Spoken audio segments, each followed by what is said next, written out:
Aujourd'hui, on va partager ensemble une thématique vraiment très intéressante qui est les applications progressives.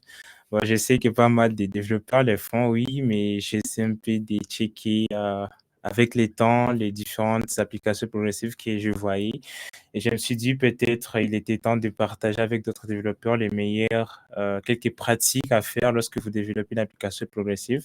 Parce qu'il y a ceux qui installent, ceux qui font ça et ils sont contents que ça soit installé, mais réellement, ne parviennent pas à utiliser toutes les ressources et que donc toutes les capacités, des applications progressives. Alors, c'est ce qu'on va parler aujourd'hui. Et voilà. Alors, ce qu'on va constater premièrement est qu'en parlant un peu des statistiques, bien sûr, vous allez vous rendre compte qu'aujourd'hui, il y a plusieurs d'utilisateurs Internet en Afrique et ces nombres vraiment est en train de monter, est en train d'être élevé chaque année. Et comme vous pouvez le voir, on a estimé qu'en 2024, on aura environ 675 millions d'utilisateurs Internet en Afrique. Et directement, avec le temps, vous allez voir que le taux de pénétration est vraiment élevé. C'est que d'ici là, beaucoup de gens vont utiliser l'internet et c'est toujours mieux de s'impliquer dedans. Alors, une des choses qui nous font défaut souvent lorsqu'on est développeur, c'est lorsqu'on crée une application, mais OK, on s'est dit: «Je vais créer une application web», c'est bien, mais le problème qui se pose souvent, c'est de savoir est-ce que chaque personne ou chaque utilisateur aura une très bonne expérience, vis-à-vis de mon application. Par exemple, quelqu'un qui a la connexion 2G. Ici, chez nous, il y a des gens qui ont des connexions 2G et bon, il y a ça marche comme ça. Il y a celui qui a une connexion 2G. Qu'est-ce que vous allez faire pour ces genres de personnes? Tandis que votre application est là. Ou soit tu crées une application, il y a une application pour les ONG, les gens qui font partir sur terrain, et cetera. Et là, il y a pas de connexion. Comment est-ce que vous allez gérer ce genre de situation? Et c'est là que la question va se poser maintenant, excusez, c'est là que la question qui va se poser, c'est quoi? Comment donner à vos utilisateurs une bonne expérience tenant compte de notre milieu? Alors, nous sommes en RDC et là, c'est vraiment difficile, de se retrouver parce qu'il y a une connexion là bizarre souvent, surtout, par exemple, maintenant il est 20 heures. Mais comment est-ce que vous pouvez donner une bonne expérience à vos utilisateurs? Comment est-ce que vos utilisateurs peuvent accéder à vos ressources facilement? Ils peuvent accéder à votre application facilement, même hors ligne. Comment est-ce que ça peut se faire? C'est aujourd'hui, nous allons alors parler d'une capacité que nous donne les web, qui est les Progressive Web App. Alors les Progressive Web App, sont des applications web qui agissent comme des applications, natives en quelque sorte. Alors voilà, une application progressive, c'est un type d'application web qui offre une expérience utilisateur similaire à celle d'une application native, tout en étant accessible via un navigateur web. Donc, c'est une application, qui nous donne plus qui c'est une application web qui vient avec, disons, il y a une couche au-dessus, qui va donner à vos utilisateurs une expérience qui est beaucoup plus similaire à une application native.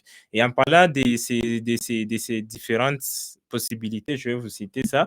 Il y a premièrement l'installation. Alors pour, les applications web progressives, vous pouvez les installer dans vos donc c'est une application web, vous pouvez accéder à travers votre navigateur. Alors vous pouvez l'installer parce que les applications natives aussi sont installables à travers, Play Store, à travers App Store ou soit Microsoft Store, vous pouvez les installer et aussi si c'est possible, vous pouvez installer, une application web dans votre téléphone, dans le téléphone de vos utilisateurs. Mais aussi, vous pouvez donner à vos utilisateurs la fonctionnalité hors ligne. Donc, votre site web peut être accessible même si vous n'êtes pas connecté sur internet et qui est vraiment, une partie qui va bien ici chez nous, parce qu'ici chez nous, beaucoup de gens se plaignent, la connexion, voilà. Alors là, vous allez leur proposer une solution qui marche très bien hors ligne. Donc, même s'ils n'ont pas la connexion, ils peuvent travailler hors ligne et l'application sera toujours disponible et c'est une chose, qui pourra améliorer l'expérience de vos utilisateurs.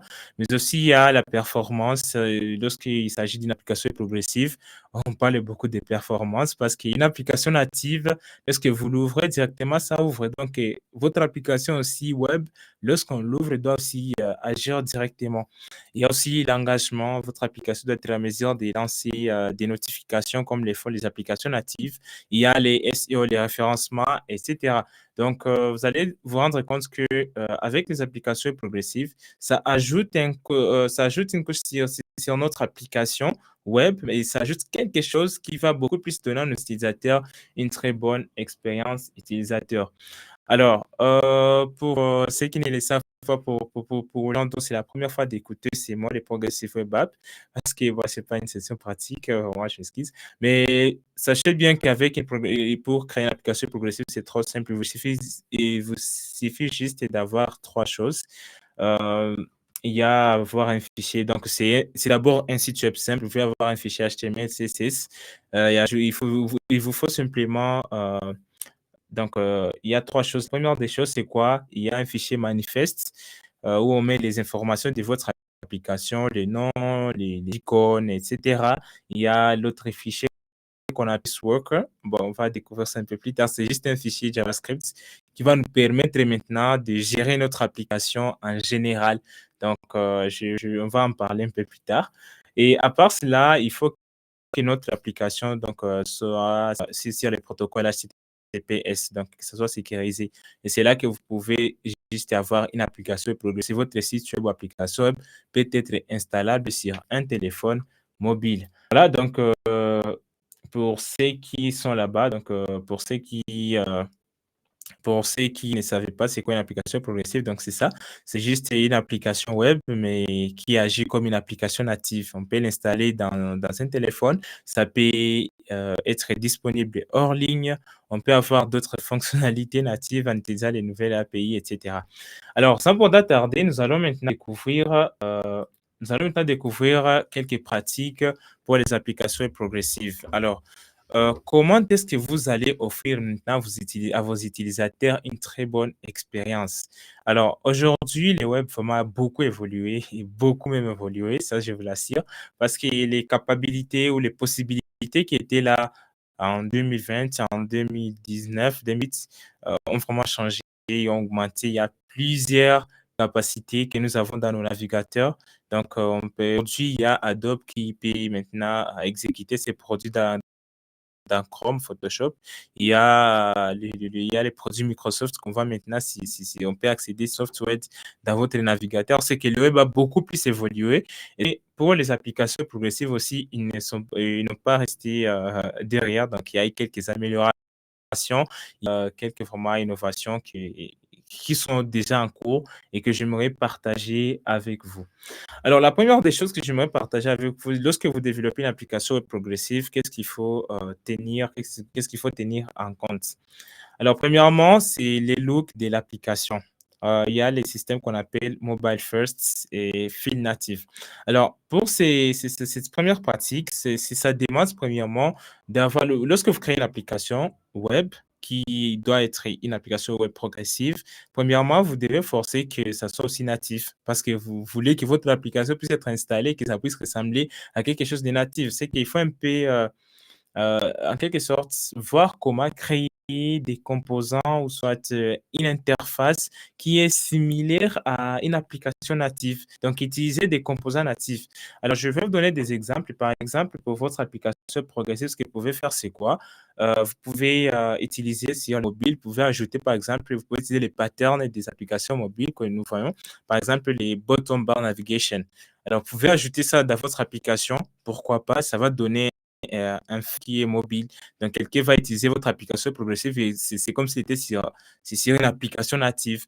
Vous pouvez utiliser des drawer components, donc des composants qui sont vraiment très similaires euh, au mobile.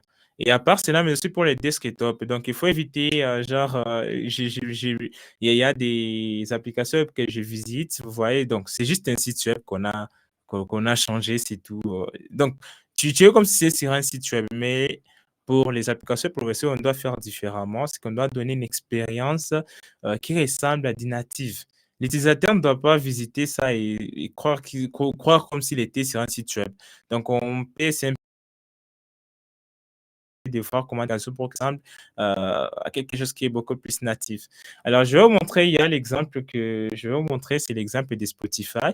Je vais voir ce que je vais parvenir à partager mon écran. Il y a Spotify, leur application est progressive. Je vais montrer ça, j'ai installé ça, je crois. Un instant.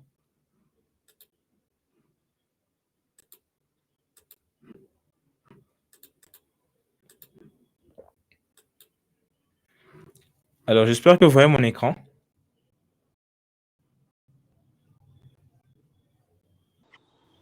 Oui, Voilà, d'accord. Maintenant, je vais lancer Spotify. Donc, c'est leur application progressive que j'ai installée.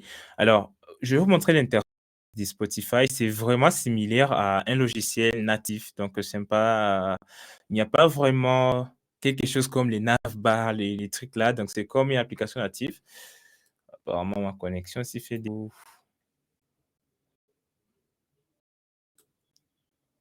Je vais voir Spotify.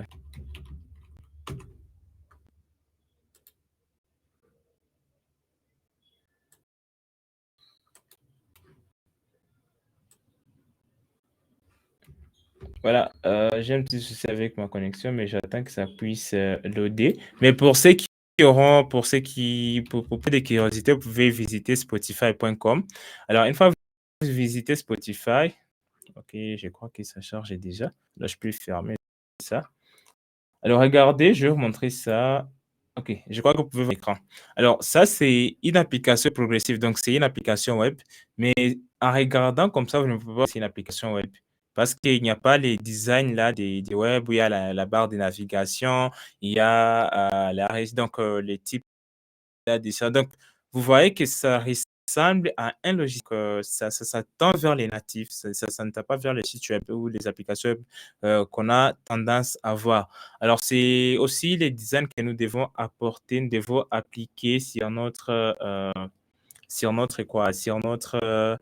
application progressive lorsque nous planifions cela. Donc, c'est ça, c'est juste un exemple. Donc, c'est un peu de vous inspirer de ces designs parce que là, vous allez voir que c'est beaucoup plus mieux parce que l'utilisateur ne va pas se sentir comme s'il était dans une application web normale qu'il voit dans les navigateurs, mais plutôt il va voir un design qui est adapté, donc qui ressemble à un logiciel qu'il utilise souvent. Voilà, c'est pour ceux qui sont curieux, vous pouvez jeter venir sur Spotify et visiter, l'installer. Vous allez voir cette interface-là dans votre application ou dans votre machine. Voilà, là, on parlait du look. Donc, votre application, lorsqu'un utilisateur l'utilise, il doit se sentir comme s'il était sur quelque chose de natif, donc un logiciel des bureaux. Il doit se sentir comme s'il était sur une application conçue avec Flutter, conçue avec React Native, avec Kotlin, etc. Alors, à part les looks, il y a la deuxième chose qui est vraiment très importante qu'il faut tenir compte lorsque vous développez une application progressive, c'est la performance. Alors, en parlant de la performance, on voit souvent les temps de chargement de votre application web.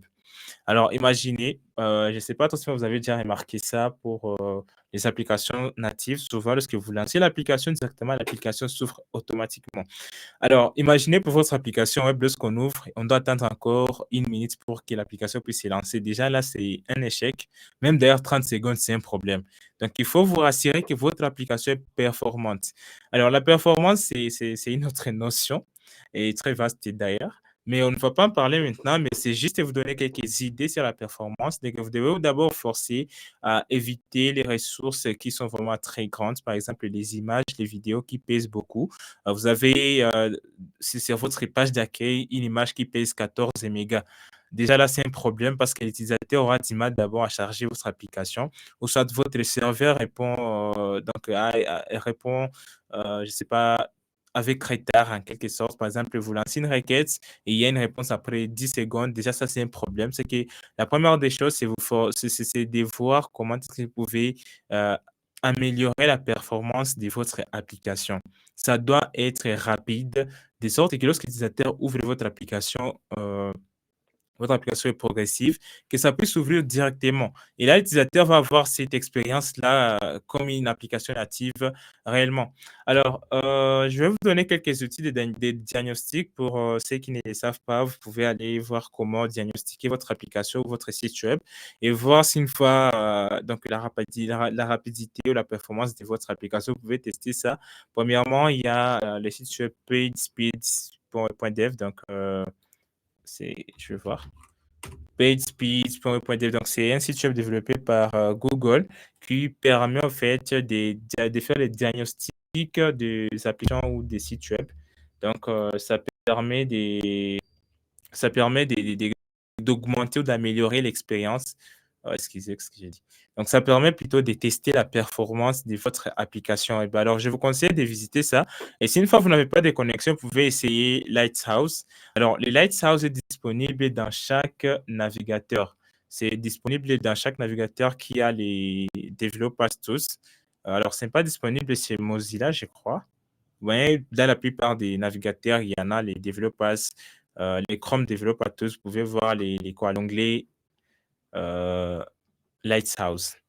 Voilà. Après, les diagnostics, c'est là que moi, j'aime trop beaucoup plus sur ces outils, c'est qu'ils donnent les différents commentaires sur les diagnostics. Alors, une fois que vous avez les différents détails sur les diagnostics, c'est là que vous pouvez maintenant voir quoi faire, quoi améliorer pour que votre application puisse être performante. Alors, ne vous inquiétez pas, après avoir testé, vous pouvez voir comment améliorer les choses. Alors, de il faut que votre site web puisse être entre 90 et 100 pour les applications progressives. Comme ça, là, votre application pourra ouvrir facilement et rapidement et ça va donner une très bonne expérience à vos utilisateurs. Alors, l'autre partie qui va suivre, ça va concerner maintenant Offline First. Alors, ça, c'est la partie que j'aime beaucoup plus sur les applications répressives. Cela veut dire vous donner à vos utilisateurs la possibilité d'aider votre application même hors ligne. Alors là, c'est une fonctionnalité qui est beaucoup plus disponible pour les applications progressives. Il y a beaucoup de gens qui se demandent, mais comment est-ce que je vais rendre mon site web ou mon application web hors ligne? Voilà, avec les applications progressives, c'est possible de les faire. Et là, c'est là que nous allons découvrir juste quelques notions des service workers. Alors, je vous ai parlé au début des service workers. Alors, les service workers, c'est quoi? Euh, donc, pour que vous puissiez implémenter cette fonctionnalité, excusez, il faut d'abord que vous ayez la notion service worker et les cache API. Alors, parce que ce sont deux éléments qui fonctionnent ensemble pour donner à vos utilisateurs l'expérience hors ligne. Alors, je vais essayer un peu d'expliquer en passant parce que je ne veux pas aller en profondeur. Alors, la première des choses, c'est que pour les service workers, comment est-ce que ça marche? Alors, les service workers, c'est juste un fichier JavaScript que vous mettez dans votre site web, dans votre projet. Ça peut être des fichiers HTML. Alors, vous pouvez juste ajouter un fichier service worker. Alors, vous avez votre application. Comment est-ce que ça marche? Les services vont marcher comme un proxy. Donc, ça marche comment? Premièrement, vous choisir les systèmes de cache. Donc, comment est-ce que vous voulez que votre application puisse réagir? Alors, l'utilisateur est là, il lance une requête pour trouver, par exemple, la page d'accueil. Alors, c'est au service worker, c'est que vous allez définir dans les services worker qui va marcher maintenant, qui va fonctionner. Donc, chaque requête qui passe auprès de votre application, ça va d'abord passer dans les services worker. Alors, le service worker va décider. Alors, soit ça doit demander cette ressource sur les réseaux, soit dans les caches. Alors, je vais essayer un peu d'expliquer les bases parce que c'est là qu'il y a un petit souci. Alors, premièrement, les service workers, on les installe. Donc, ils sont comme un cycle de vie en quelque sorte. Donc, on les installe lorsque un utilisateur visite votre application web. Pour ceux qui ont mis le service worker dans leur application, il y a directement l'installation de ces service workers. Alors, ça, c'est un fichier qui contient des codes. Et ces codes-là, dans ces codes, on peut y mettre, par exemple, on peut se dire, OK, lorsque l'utilisateur va ouvrir notre application, on va premièrement charger toutes les ressources, les images, les documents, les fichiers HTML, les fichiers CSS, on va les cacher. Donc, les caches, c'est un système, donc c'est parmi les API des stockages du navigateur. Donc, on peut aussi stocker des données qu'on peut retrouver plus tard. C'est comme, donc, c'est dans la famille des storage API pour les session storage, pour les local storage, pour ceux qui font du JavaScript, ils vont comprendre de cela. Donc, c'est parmi un élément qui nous aide aussi à stocker les éléments dans notre navigateur. Maintenant, ce qu'on fait, lorsqu'on visite notre application, on peut donner des instructions dans les services workers. Lorsque l'utilisateur va visiter notre application, tu vas enregistrer toutes les ressources de notre application, de notre page web dans les caches. Comme ça, lorsque l'utilisateur va lancer une nouvelle requête pour la deuxième fois, pour la troisième fois, au lieu de passer directement par les réseaux, donc sur les networks, on va d'abord passer par les caches. Et si une fois les ressources sont déjà cachées, on renvoie directement ceux qui sont dans les. Donc, on renvoie ceux qui se trouvent déjà dans les caches et on laisse les réseaux. Et là, ça va nous aider à passer directement en mode offline. Pourquoi? Parce que ici, imagine, lorsque vous lancez votre application directement, vous stockez votre page offline. Donc, on les appelle les fallbacks. Donc, lorsque l'utilisateur va lancer une requête, si une fois ça renvoie une erreur, ou ça, lorsque ça renvoie l'erreur qu'il n'y a pas de connexion, exactement, au lieu de renvoyer une page par défaut de Google, où on dit qu'il n'y a pas de connexion, on vous apporte ce petit jeu-là. Alors, vous pouvez personnaliser cette expérience-là. Vous vous dites, par exemple, bon, j'ai enregistré, lorsque j'ai installé les services web, j'ai enregistré une page que j'ai appelée, par exemple, offline.html. Alors, lors de l'installation, cette page-là a été enregistrée par défaut. Alors, si une fois il n'y a pas de connexion, alors ça va faire les fallbacks sur la page que j'ai enregistrée dans le système cache et directement l'utilisateur va avoir cette expérience-là même hors ligne.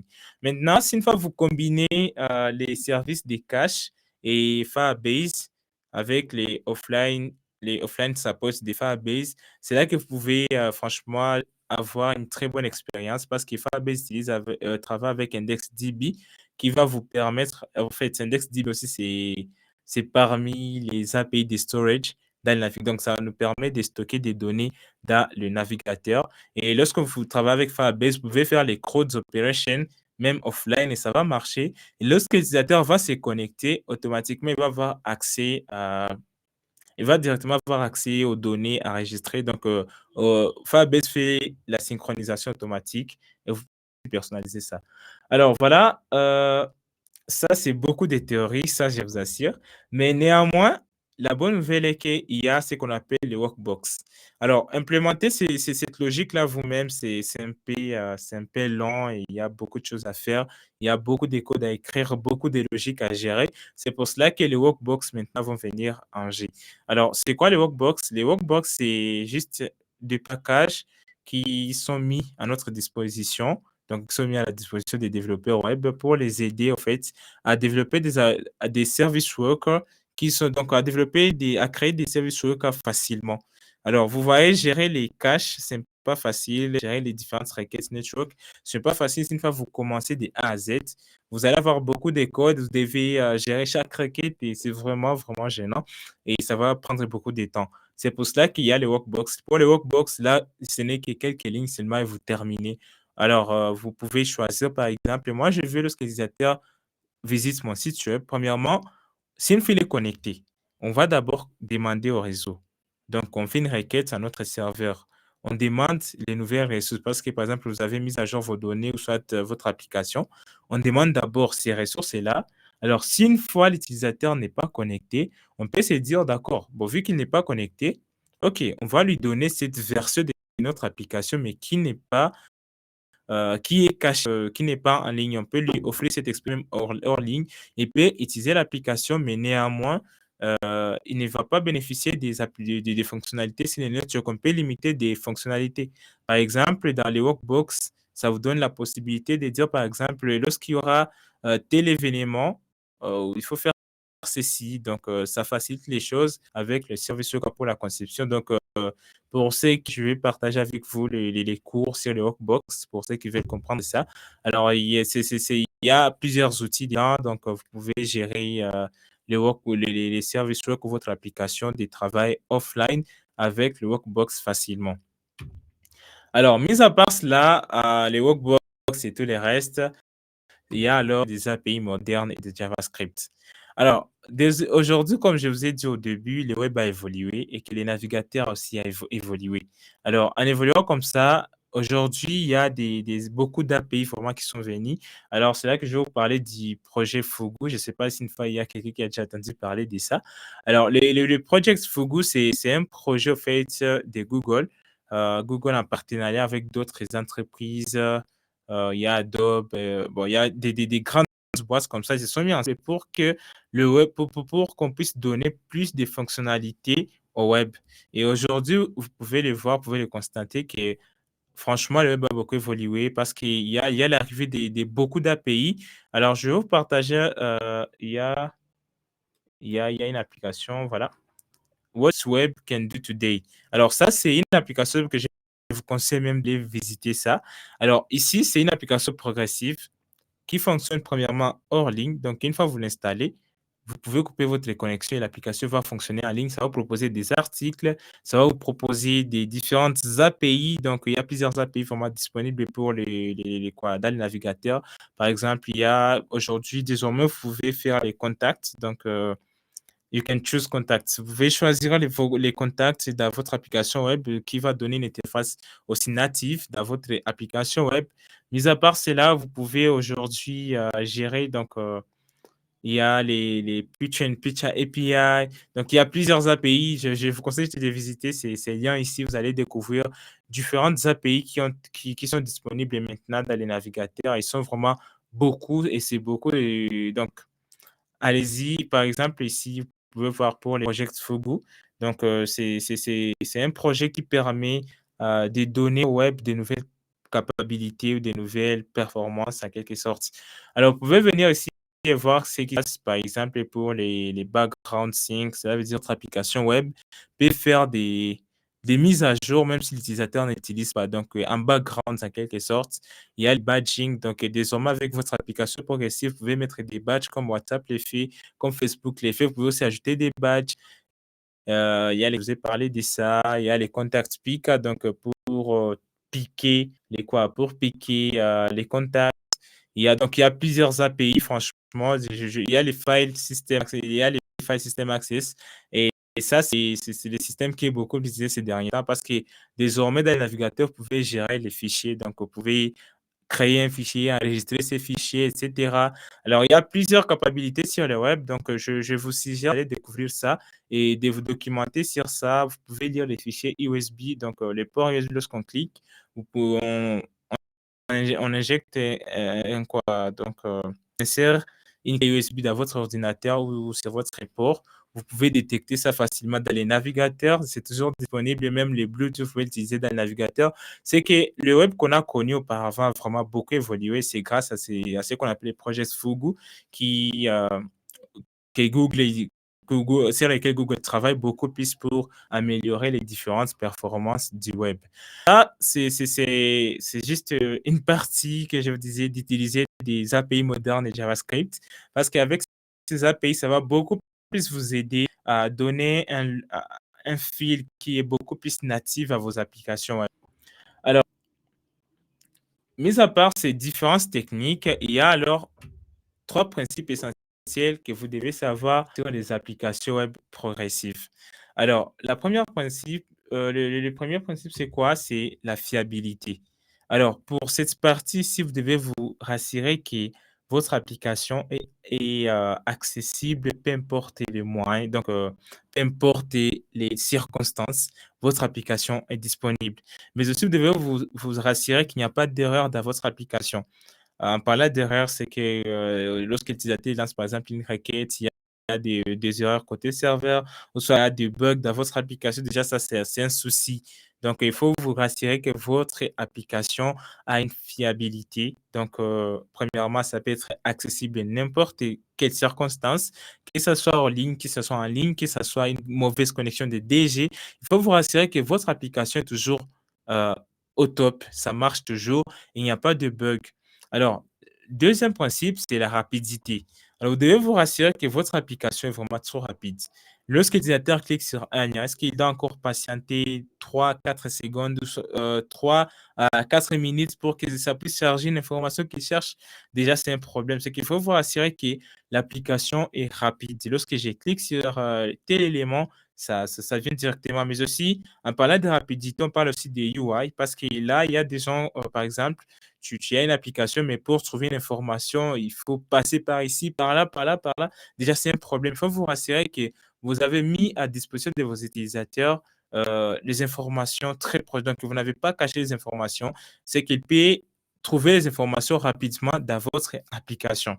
Et le dernier, c'est l'engagement. Alors, avec les applications progressives, vous pouvez utiliser les FCM, Firebase, je sais, j'oublie les noms, mais c'est j'oublie. C'est pour lancer des notifications. Donc, avec Firebase, vous pouvez lancer des notifications dans votre application progressive et ça va permettre à ce que les utilisateurs restent engagés avec votre application. Alors, vous savez, parfois, on a besoin d'engagement dans notre application parce que la plupart des gens, lorsque ils, ils installent, par exemple, une application, bon, ils vont abandonner l'application une fois qu'ils ont déjà vu juste les contenus, ils vont laisser ça. Alors, si vous voulez l'engagement, vous pouvez intégrer la fonctionnalité de notification avec les FCM. Voilà, merci beaucoup, Aman. Il fait Base Cloud Messaging. Donc, vous pouvez lancer des notifications juste grâce au Service Worker. Donc, je vous ai parlé du Service Worker. Donc, c'est un élément qui est incontournable pour les applications progressives. C'est l'élément qui va gérer les différentes notifications, les background synchronization, donc la synchronisation background lorsque l'utilisateur n'ouvre pas l'application, mais les services web peuvent continuer en train de travailler. Il y a les schedule notifications, vous pouvez aussi planifier des notifications. Par exemple, je veux qu'une notification puisse se lancer après 5 minutes. Là, vous pouvez le faire grâce au service worker. Et là, l'engagement va compter. Donc, en parlant d'engagement, on va beaucoup plus aussi les SEO. L'avantage avec les applications progressives que les applications natives n'ont pas, c'est les SEO aussi. Parce que votre application progressive peut être visible sur les moteurs de recherche, même les contenus, ça peut être visible sur les moteurs de recherche. Mais pour les applications natives, là, c'est difficile de trouver les contenus qui se trouvent dedans. Donc, c'est aussi l'avantage des applications progressives, c'est que lorsque vous construisez des applications progressives, il faut aussi songer à l'engagement de vos utilisateurs. Il ne faut pas créer juste pour créer, mais créer pour engager vos utilisateurs. C'est un peu de force, vous pouvez insérer les différents systèmes de notification, vous pouvez insérer différents, améliorer votre SEO de sorte que les utilisateurs puissent être à mesure de travailler très bien avec votre application, donc de donner euh, une expérience fluide ou native à vos utilisateurs. Alors, malheureusement, c'est un peu une session pratique où je vais vous montrer d'autres techniques, mais je crois que c'est ça l'essentiel en bref pour les applications progressives. Donc, une fois, je vais parler en résumé. Donc, ce qu'on a couvert, c'est quoi? Premièrement, lorsque vous concevez votre application, la première des règles, c'est les looks. Donc, donnez à votre application web progressive un design qui ressemble à juste à du natif parce que vous voulez créer quelque chose que l'utilisateur va installer, qui ressemble au natif, qui va sentir. Donc, et vous voulez que l'utilisateur puisse se sentir comme s'il était dans une application mobile. Alors, donne à l'utilisateur les looks de l'application, donc les looks de l'application native. Et la deuxième des choses, c'était la performance. Votre application doit être rapide pour donner à vos utilisateurs une très bonne expérience. À part la performance, elle est offline first. Donc, assurez-vous que votre application donne une bonne expérience, même si l'utilisateur est déconnecté. Et là, ça se fait grâce au Service Worker et au Cache API. Et pour faciliter cela, vous avez besoin de Workbox, qui est un ensemble d'outils qui vont vous permettre de gérer votre Service Worker, donc les systèmes des caches ou de sauvegarder les différentes pages qui seront affichées hors ligne. Et enfin, on a vu l'utilisation des API modernes JavaScript. Et donc, aujourd'hui, vous pouvez utiliser différentes API disponibles dans les navigateurs. Ils sont vraiment beaucoup nombreux. Donc, vous pouvez découvrir ça et intégrer ça dans vos applications. Ça va donner une très bonne expérience à vos utilisateurs. Mais aussi, pour les principes, il faut savoir que votre application doit être fiable. Donc, vous devez éviter des bugs dans votre application web, mais aussi l'accessibilité, ça doit être accessible partout dans n'importe quelle situation, quelle circonstance. Donc, peu importe la connexion, votre application doit être accessible, ça doit être rapide et rassurez-vous que vous donnez à vos utilisateurs les informations qu'ils ont besoin à un bon endroit. Donc, ils ne sont pas obligés d'aller de passer ici, par là pour juste trouver une information.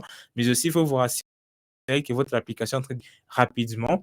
Et enfin, il y a l'engagement. Il faut forcer qu'il y ait un engagement entre votre application et les utilisateurs afin que les utilisateurs puissent visiter souvent votre application. Voilà, merci beaucoup pour la session. Je ne sais pas si il y a des questions.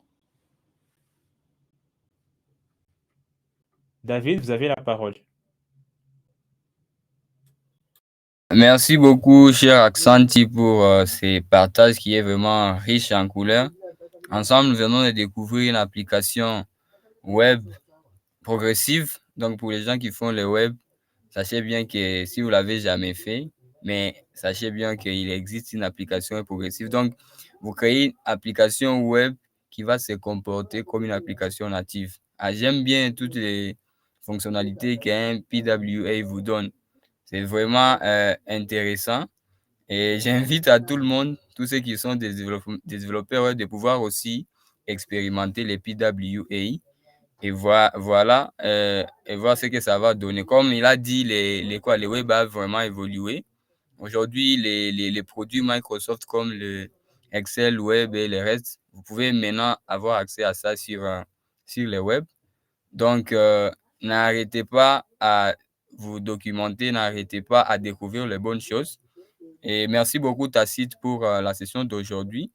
On va pouvoir passer à la session de questions-réponses. Celui qui a une question par rapport à la thématique, je vous prie justement de lever votre main. Il y a un bouton là, Raise Hand, ou bien lever la main. Vous pouvez cliquer là-bas et je vais voir, on va revenir pour vous pour prendre votre question. Bienvenue à tous.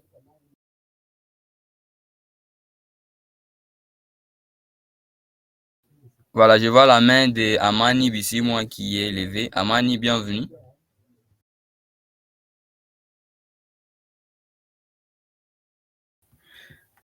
Ok, salut, je crois que vous m'entendez. Je tiens vraiment à féliciter et remercier vraiment Tacite pour cette belle et brillante présentation. Dis-moi, j'ai des petites questions. La première des choses, puisque le PWA est la technologie qui nous permet d'avoir notre application web installée sur peu importe plateforme comme le Windows ou macOS ou sur les autres plateformes mobiles. Ma question est de savoir si c'est possible de paramétrer votre application installée, votre PWA qui a été installé sur soit Windows. Et c'est possible de les configurer comme de le configurer dans les applications App Startup. App Startup, et ce sont les applications qui se démarrent lorsque vous démarrez votre ordinateur. Par exemple, si vous avez vu que parmi les applications startup, je peux taguer Microsoft Teams. Quand vous redémarrez votre ordinateur, Microsoft Teams aussi se lance. Est-ce que c'est possible aussi d'ajouter votre application PWA parmi ces applications de Startup Apps, je crois on les appelle comme ça. C'est l'une des configurations qu'on peut gérer sur Windows et autres systèmes. Est-ce que c'est possible aussi d'ajouter votre application PWA dans la liste? Et la deuxième question, c'est de savoir, est-ce que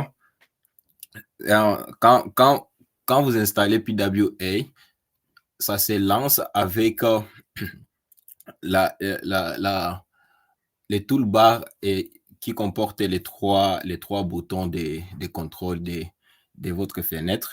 Est-ce que c'est possible de customiser ou de modifier ces trois contrôles de fenêtre, le bouton réduire, le bouton redimensionnés et les boutons fermés. Est-ce que c'est possible de customiser ça? Si j'ai mon PWA, je ne vais pas que ça soit réduit. Je ne vais pas qu'on puisse les fermer. Je vais que quand l'ordinateur se démarre, que l'application démarre aussi et qu'il n'y ait pas l'accès à la modification ou la manipulation du fenêtre, de la fenêtre. Yep. C'est ça mes deux petites questions. Merci. Voilà, merci beaucoup. Voilà, tu as la parole. Alors, vous captez? Voilà. Alors, Yes, 5 sur 5. Alors, pour la première question qui concerne est-ce que ça peut lancer aux startups, alors là, c'est pour aujourd'hui, c'est pas possible encore pour les applications web progressives de lancer aux startups. Donc, lorsque les systèmes s'allument, c'est pas encore possible. Mais néanmoins, il y a Chrome et Edge. Bon, il y a quelques configurations à faire, mais c'est pas du tout vraiment pour les débutants. Mais néanmoins, il y a cette possibilité, mais c'est beaucoup plus d'acrobatie. Mais ce qu'il faut savoir, c'est que pour le moment, vraiment, c'est pas encore possible pour les applications progressives de se lancer en startup. Sauf qu'il y a quelques manigances qu'il faut faire avec Chrome et Edge, mais du tout, ce n'est pas vraiment possible.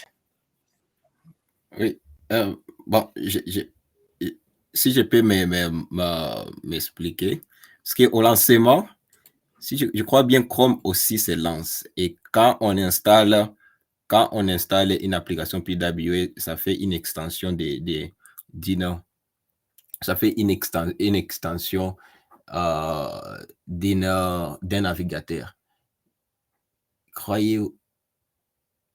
Moi, je crois que ça peut être très facile. Il faut se documenter là-dessus.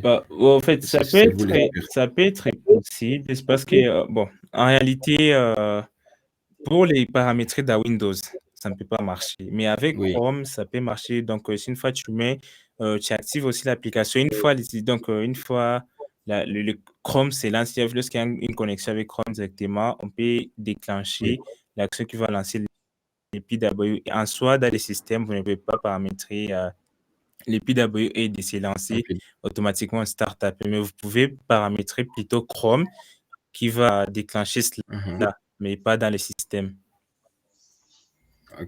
Ok, merci. Deuxième question. Voilà, pour la deuxième question qui concerne, vous avez parlé d'icônes.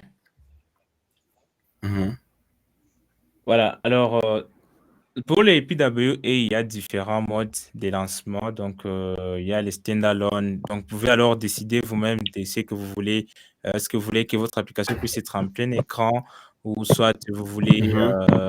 Donc, en parlant de plein écran, c'est que là, les boutons peuvent disparaître directement. Soit tu as un mode standalone comme une application normale, là où il y a les trois icônes là. Donc, c'est à vous maintenant de voir, c'est l'option que vous voulez. Donc, c'est beaucoup plus, je crois, si la configuration de votre fichier manifeste.json. Merci. Sur les displays. Yep. Merci. Voilà, on peut prendre une autre question. Louis, je vois la main levée. Louis, bienvenue. Bonjour à tous, j'espère que vous m'entendez. 5 sur 5.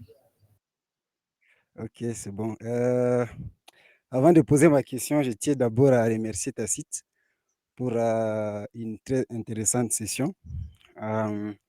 Perso, je ne suis pas plus développeur web. Ben, on est tous développeurs web parce que le web, ce n'est pas que les PWA. Voilà, je disais, j'ai deux préoccupations. Ma toute première préoccupation, en fait, je voulais savoir, est-ce que les PWA ne se limite pas juste à l'installation d'une application dans votre Windows parce que, selon ce que je sache, le navigateur web, à lui tout seul, peut créer des applications à haute performance. Le navigateur peut créer des applications offline. Bon, pas créer plutôt, exécuter, je suis en train de dire. Le navigateur peut aussi voilà, afficher des applications avec un look très, très attirant. Alors, ma préoccupation, c'est celle que j'ai dit juste avant. Le PWA ne se limite pas juste à l'installation d'une application dans le système, parce que je pense que en arrière-plan, c'est juste un navigateur qui s'exécute pour visualiser au fait l'application. Ça, c'est ma toute première préoccupation. Je ne sais pas si j'ai été clair. Et ma deuxième préoccupation, je voulais demander à l'orateur du jour si, voilà, si on demande, par exemple, de choisir, il y a un développeur, par exemple, nouveau, qui demande pourquoi, pourquoi utiliser une application PWA contrairement à une application native. En fait, quels sont les avantages qu'il peut tirer à utiliser une application PWA contrairement à une application native, c'est-à-dire une application Windows, soit une application MacOS, voilà. Ce sont là mes deux préoccupations. Merci beaucoup. Voilà, merci beaucoup pour les différentes questions. Je vais essayer un peu de répondre à la première question qui parlait, est-ce que l'avantage du PWA, ce n'est pas simplement pour l'installation, la stabilité? En réalité, ce n'est pas ça seulement. Bien sûr que pour l'installation, c'est parmi les éléments aussi phares qui font à ce que ça soit beaucoup plus utilisé. Mais néanmoins, ça ne se limite pas simplement à l'installation. Il y a d'autres features qui sont là. Par exemple, bon, bien sûr, on peut donner à votre navigateur ou à votre application web les apps feel-like, en quelque sorte, donc les fils des logiciels. Mais néanmoins, il y a d'autres avantages lorsqu'on utilise les PWA parce que, premièrement, là, en réalité, vous allez vous rendre compte que lorsque vous utilisez les PWA, c'est que vous allez beaucoup plus jouer euh, sur les fast loading. Fast loading, il y a les quoi?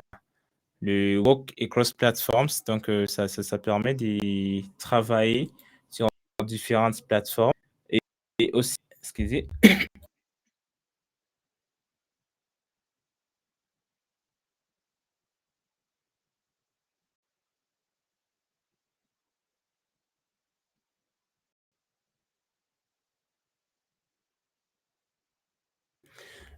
voilà, excusez, je prends un peu d'eau. Voilà, et c'est en termes des questions d'expérience utilisateur, en fait. Parce qu'en soi, lorsque vous avez une application progressive, lorsque vous travaillez, bien sûr, vous pouvez le faire avec juste les navigateurs, mais c'est toujours difficile parce que là, vous allez toujours avoir besoin d'un service worker et les services workers sont beaucoup plus adaptés aux applications progressives. C'est que par défaut, une fois vous allez devoir, parce qu'en parlant d'applications progressives, on va directement euh, un fichier manifeste, des services workers, excusez. Alors, déjà, c'est des fichiers, ce que vous avez d'une application progressive, même si ça se lance dans les navigateurs, même si ça vous donne toutes les fonctions du navigateur, mais là, directement, vous avez une application progressive parce que là, ça va vous permettre d'engager beaucoup plus vos utilisateurs.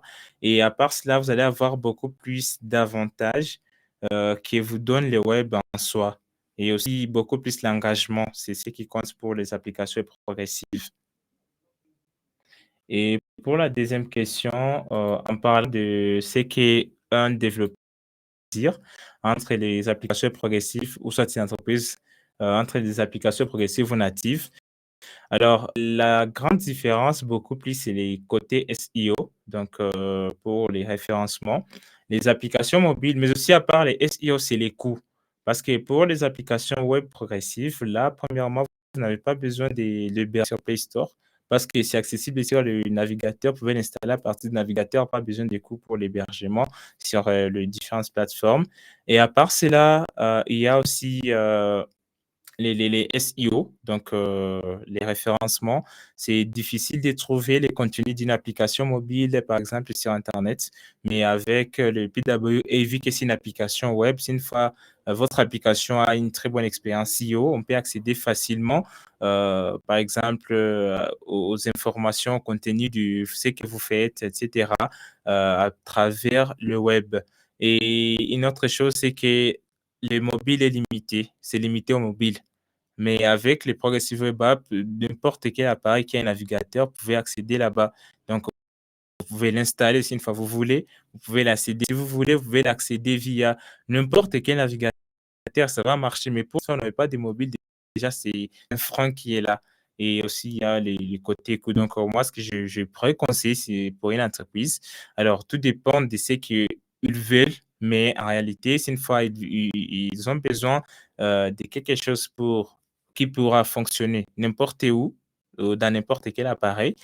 Si nous faisons besoin d'une application qui peut fonctionner dans n'importe quel appareil aussi, qui va assurer côté SEO, il n'y a pas de choix, il y a que de faire les applications progressives.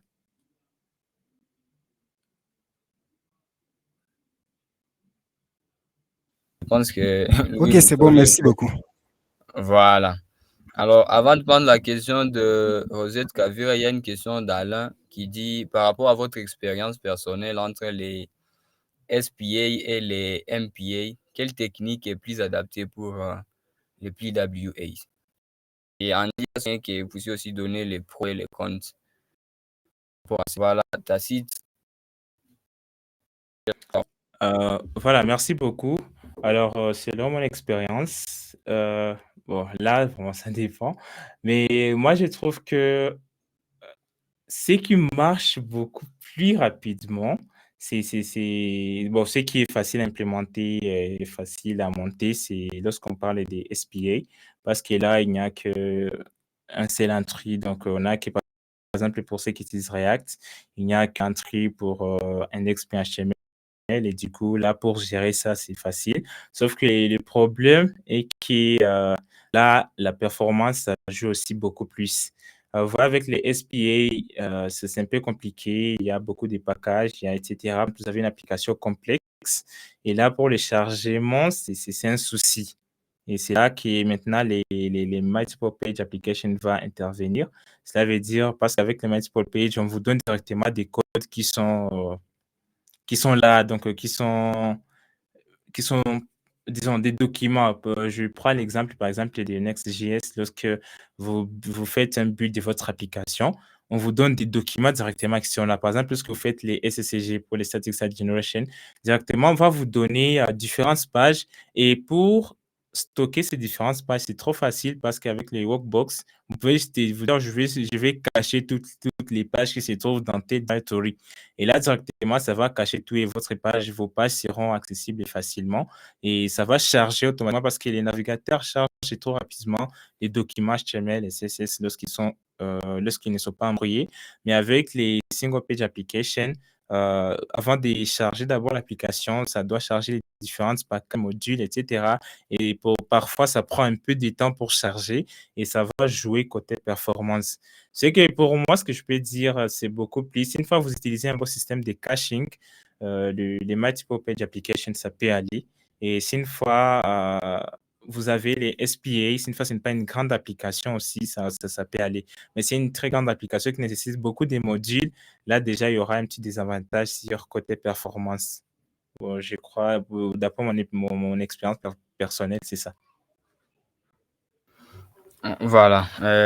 Merci beaucoup. On va aussi prendre la question de Rosette Kavira. Tu as le micro. Merci beaucoup. Au fait, moi, ce n'est pas une grande question, mais je voudrais juste savoir la différence entre une application native et une application progressive, et avec précision, bien sûr. J'aimerais qu'on me donne la différence entre ces deux applications. Et aussi, j'aimerais savoir qu'est-ce qu'une application native, une application native. Parce qu'en suivant l'exposé, à chaque fois, M. Tacite comparait l'application progressive à l'application native. Alors moi, je me demandais, une application native, c'est une application qui est comment et par rapport à une application progressive. C'est un peu ça. Voilà, merci beaucoup pour la question. Alors, en parlant d'application native, c'est qu'on voit une application qui est conçue par des langages spécifiques. Donc, par exemple, lorsqu'on parle d'une application native pour Android, c'est qu'on voit déjà une application conçue pour Android. On a utilisé Source Kotlin, on a utilisé par exemple, je sais pas, les Java. Donc, ce qui est beaucoup plus natif. Donc, on n'a pas. Donc, c'est une application conçue pour ces systèmes-là. Tandis que lorsqu'on parle, OK, en parlant des natifs aussi, on voit pour les desktop, par exemple, une application native desktop, c'est une application peut-être qui a été conçue avec C#, je sais pas. Donc, quelque chose qui est natif, qui a été fait ou qui a été conçu juste pour créer ça. Alors, c'est quelque chose qu'on appelle native, soit une application qui est conçue pour être utilisée dans ces systèmes. Alors, en parlant d'application progressive, premièrement, c'est une application web. Ça veut dire web. Mais on essaie un peu de voir, parce que auparavant, la plupart des gens disaient, Je, je, com- bon, oui, je comprends pas bien, hein, vous dites. vous pouvez me capter maintenant? Vous me captez?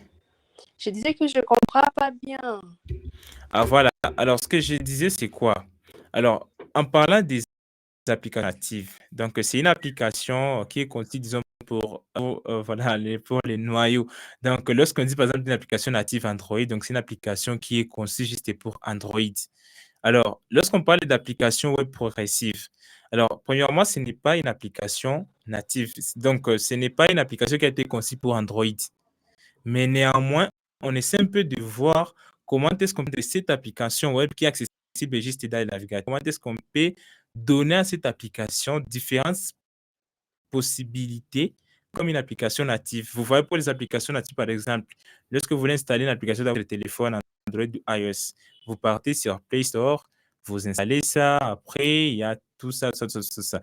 Alors, pour les applications, ouais, c'est pas ça. Vous partez, par exemple, sur http, par exemple, facebook.com, et du coup, vous avez les contenus. Là, vous n'avez pas besoin d'installer ça. Et alors, comment est-ce que vous allez faire pour que votre application, donc l'application là que vous voyez dans votre navigateur, comment est-ce que vous allez faire pour que ça puisse agir comme une application native? Cela veut dire que vous puissiez l'installer, donc c'est une application web que vous puissiez l'installer, que vous puissiez être à mesure de cette application dans vos applications, que vous puissiez lire cette application-là même.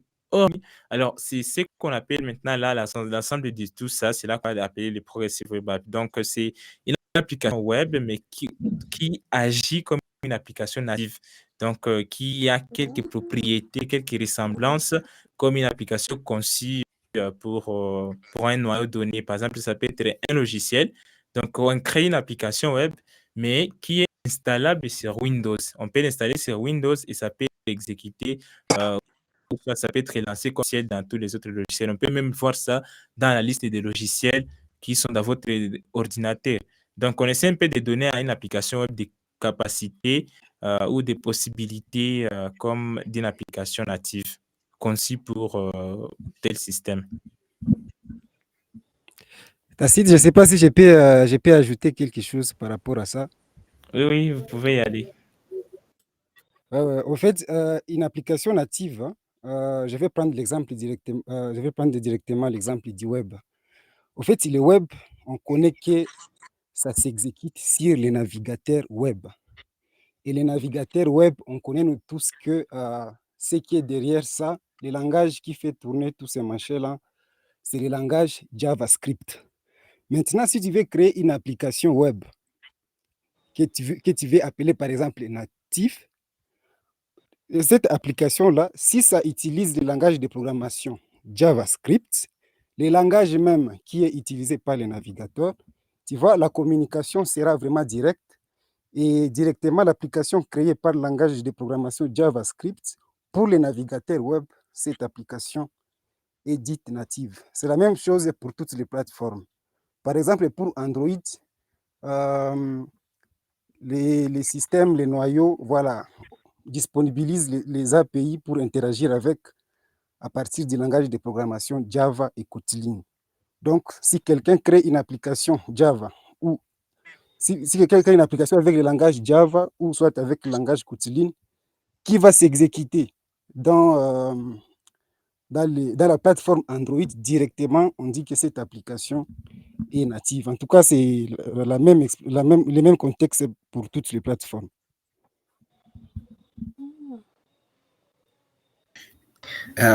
Excusez, je peux aussi ajouter quelque chose pour vous aider à bien assimiler cela. Donc, je vous propose une analogie. Donc, on sait bien quelqu'un natif des États-Unis parle quelle langue? L'anglais, non? Et c'est ce que Moussole vient de dire. Si vous êtes dans la plateforme web, on sait bien que cette plateforme parle quelle langue? JavaScript. Mais maintenant, il y a des applications qui peuvent s'exécuter sur le web, mais qui n'étaient pas conçues avec JavaScript. Ces applications-là ne sont pas natives. Il y a ces gens comme moi ici, je suis aux États-Unis, je parle anglais, mais je ne suis pas, et je ne peux pas même parler l'anglais de quelqu'un natif d'ici. Vous comprenez un peu la différence? Mais je peux parler l'anglais, je peux me retrouver aux États-Unis. Et il y a de ces applications-là qui peuvent s'exécuter sur une plateforme X, mais ils ne sont pas conçus avec les langages de programmation natifs de ces plateformes-là. Merci. Voilà. Merci beaucoup pour vos interventions. Voilà, j'espère que Kavira, tu as une idée maintenant sur une application native et une application progressive. Alors, je vois une autre question. Voilà, je vois une autre question d'Andy Moubalama. Bienvenue Andy pour la question.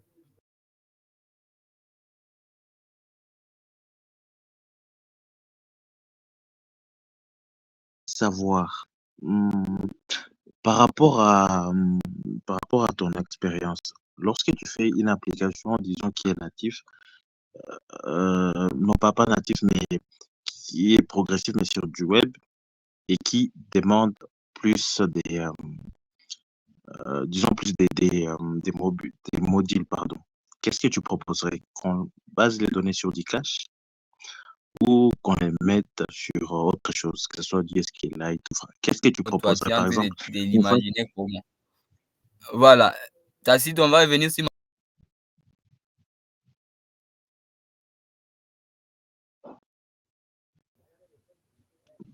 Allô?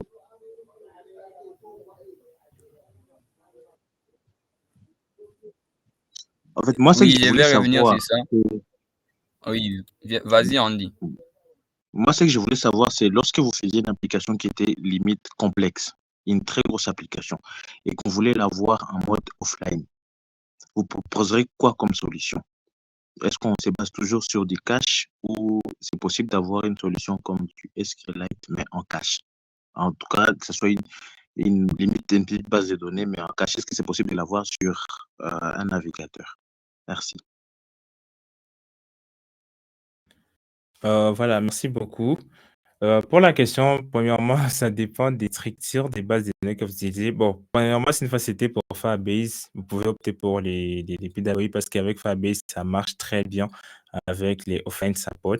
Ça marche très bien. Alors, pour les autres structures, là, je ne sais pas trop, je n'ai pas encore essayé avec d'autres bases de données, mais avec l'index DB, je crois qu'il y a des limites. Donc, il y a des niveaux que vous ne pouvez pas atteindre, il y a des données, il y a des limites pour ça.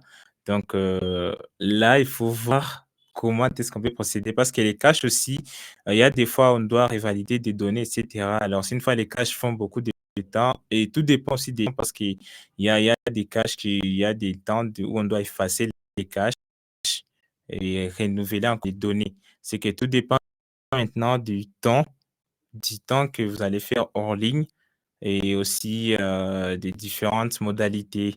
Par exemple, vos données vous pouvez bien sûr stocker des données. Si une fois, ce ne sont pas des données très lourdes, euh, par exemple, les textes, en quelque sorte, vous pouvez utiliser IndexedDB, qui est aussi une base de données qui est dans le navigateur qui utilise du SQL.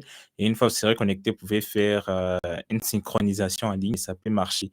Mais si une fois, ce sont des données là très lourdes, là, c'est là où on peut faire recours peut-être à d'autres plateformes. Mais si une fois, pour moi, ce ne sont pas des grosses données, par exemple des textes, euh, format, vous pouvez utiliser IndexedDB parce que là, c'est une base de données qui est dans votre navigateur qui utilise les asynchronous qui est async, donc avec les IDB. Donc, vous pouvez enregistrer des données là-bas et les stocker. Et comme ça, une fois c'est en ligne, vous pouvez juste renouveler les données. Mais aussi pour les caches, il faut toujours éviter d'être beaucoup plus hors ligne parce que plus vous êtes hors ligne, il y a les caches qui vont être effacées après un certain temps. Et du coup, votre application va encore tomber down en quelque sorte. Il faut que vous puissiez encore vous reconnecter pour que ça puisse encore télécharger une nouvelle version pour que vous puissiez continuer à utiliser votre application en ligne.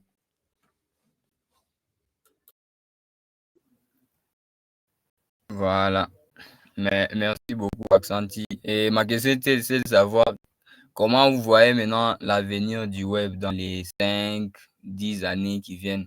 Comment vous vous trouvez avec toutes les capabilities qu'on est en train de doter au web maintenant? Selon vous, comment vous êtes en train de voir l'avenir du web?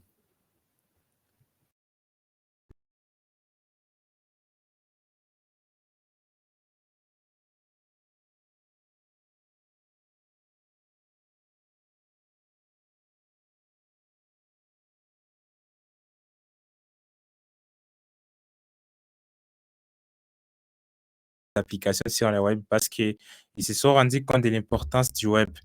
Même la plupart d'applications, même aujourd'hui pour les montages audio, etc., ils ont migré sur le web. Ce n'est pas pour rien qu'ils ont fait ça. Parce qu'au fait, si une fois vous voyez très bien le nombre d'internautes ou des gens connectés en train d'augmenter, et les gens ne veulent plus l'ancienne méthode de procéder. Alors, je ne sais pas si une fois s'il y a des gens encore qui utilisent Word offline, ou soit donc les produits Microsoft offline, mais la plupart des gens aujourd'hui ils utilisent beaucoup plus des choses qui sont synchronisées. Je veux que je suis ici, par exemple, à Bukavu avec ma machine. Je veux que même si je pars n'importe où avec mon téléphone, je puisse accéder à mes données ou à mes ressources qui sont sur mon téléphone.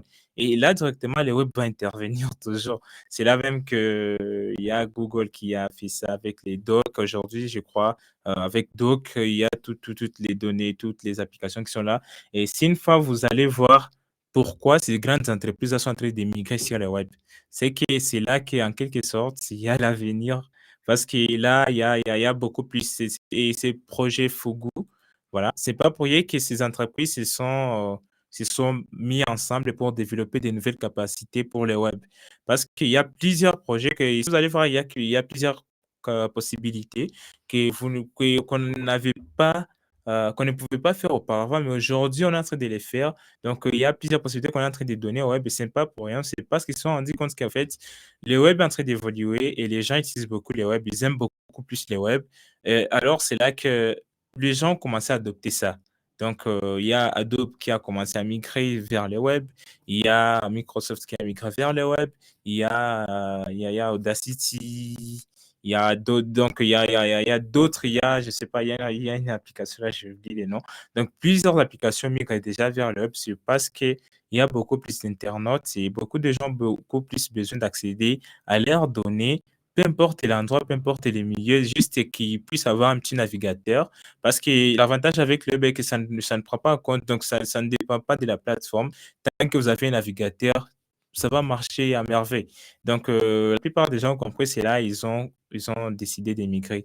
Alors, en parlant de ma vision pour les web, c'est que les prochaines années à venir, les web va encore être beaucoup, beaucoup, beaucoup, beaucoup plus fascinant. Et surtout avec les applications progressives, parce que on y travaille encore. Il y a d'autres fonctionnalités qui sont là. Par exemple, il y a les Rich UI Installer, par exemple, pour Scotch. Je ne sais pas si ça va ouvrir. Mais ça, cette application, ça donne en fait un exemple d'une application progressive ou lorsque vous voulez installer, montre même les screenshots de votre application. Donc, vous pouvez montrer à vos utilisateurs comme on le fait sur les Play Store.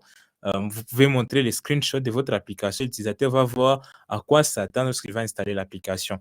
Alors, il y a d'autres possibilités qui sont en train de venir. C'est qu'il y a d'autres choses que les gens disaient.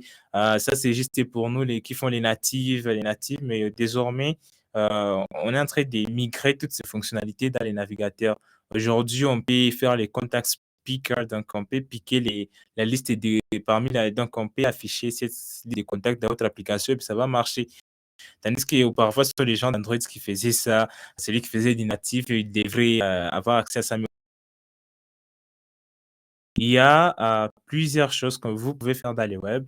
Et moi, j'encourage les gens à venir dans les web parce que là, on développe, ce n'est pas pour une plateforme spécifique, mais on développe pour tout le monde.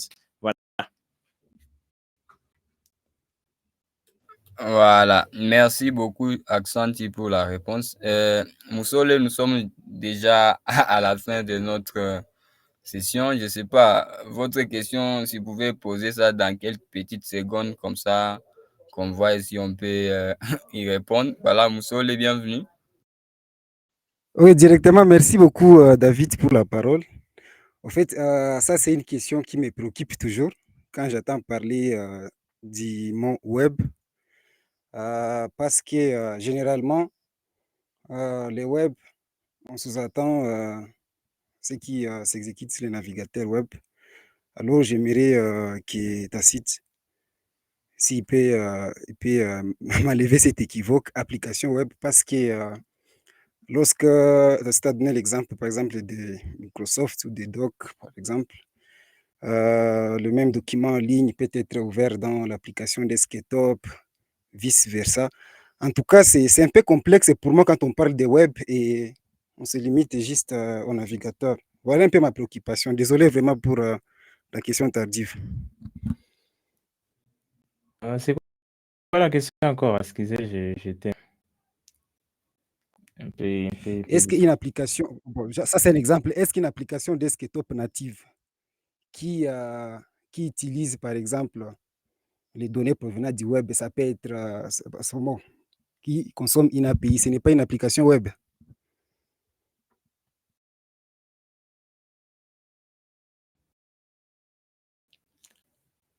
Voilà.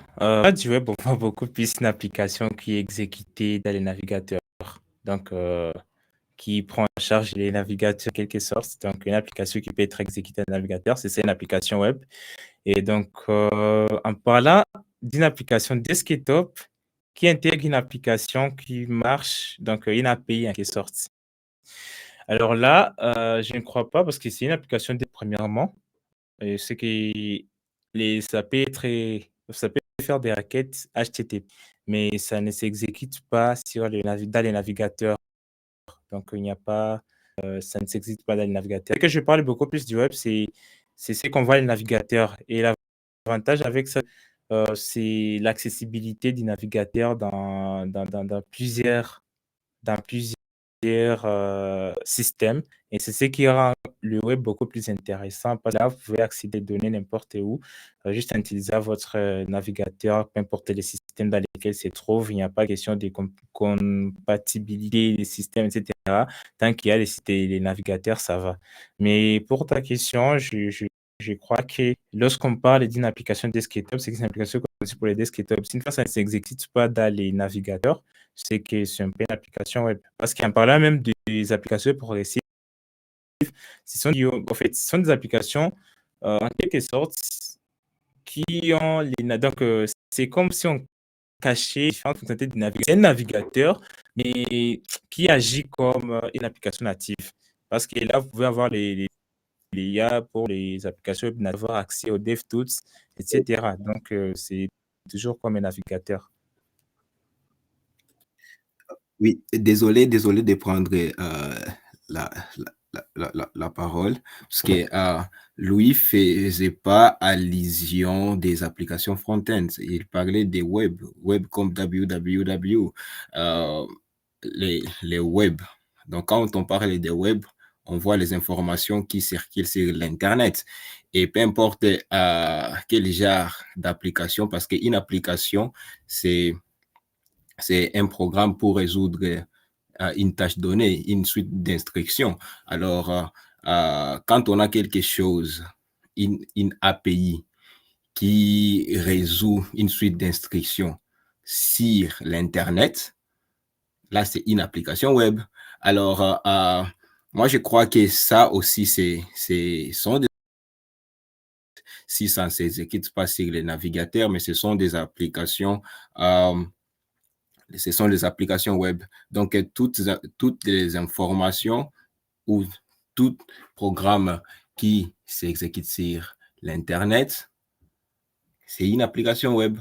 Donc, ce n'est pas seulement les applications qui s'exécutent sur les navigateurs qui sont appelées les applications web, si je peux préciser cela.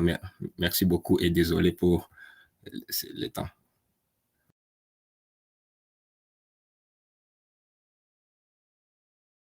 Soit que la discussion peut toujours continuer en coulisses, dans les groupes ou partout dans toutes les plateformes pour toutes les questions qui sont encore pertinentes.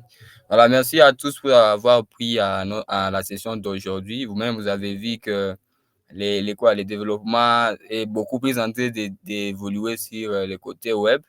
Et comme l'a dit Tacite, toutes les applications qui fonctionnent sur le web, vous les avez partout. C'est plus question, non, j'ai un setup d'Excel, non, j'ai Excel dans ma machine et que si je viens dans une machine où je n'ai pas Excel, j'aurais du mal à utiliser mon fichier Excel. Mais si tu utilises une application web, vous n'avez pas de système d'exploitation, c'est macOS, c'est Windows, c'est Android, si c'est une application web, donc les que et ce sont bon. Je pense que les applications